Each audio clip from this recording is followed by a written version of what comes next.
Good morning, everyone. Hope your week is off to a great start. Man, what a great weekend.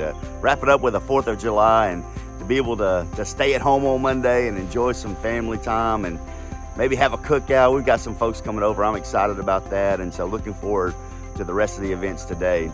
But I couldn't help but think about the blessing of this whole weekend. I think about, looking at all the work that was taking place with Vacation Bible School, the guys putting up the sign out front. I just so impressed with Peter Wingard and all those teens who put the paint job together. So impressed with the guys who created those cool lightning features on it. Paul Lanza, Cam Walker. Think about Addison Rush and his crew of people who helped it, put the sign up on the front lawn and all the great work that's been done there. Think about just the excitement that it generates when we see that sign out front, and it just gets us pumped in knowing that registration's here and VBS is just around the corner. It also reminds us to get involved, and so I hope that you'll do that. Look for Peter O'Donnell, Will Stewart. Give yourself fully to Vacation Bible School, and it'll be a great week.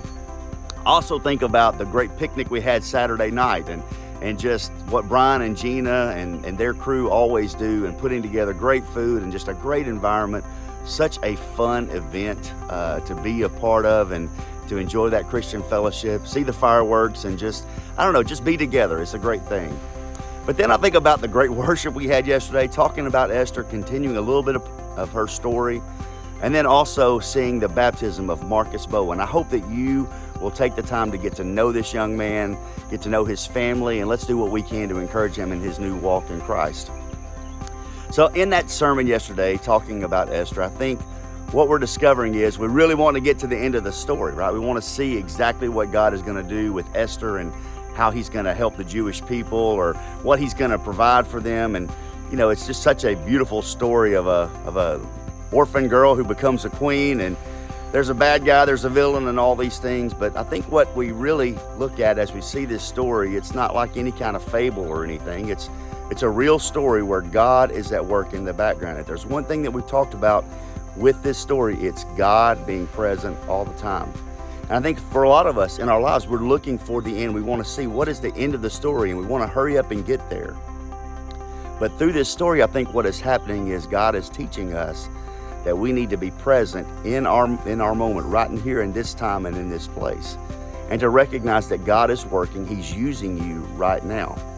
So the action step is pretty easy this week. It's really just to recognize that you are where you need to be right now in your life, surrounded by the people you're surrounded with, working with the people you're working with, living in the neighborhood you're living, going to church where you're going to church, and all the activities that you participate in.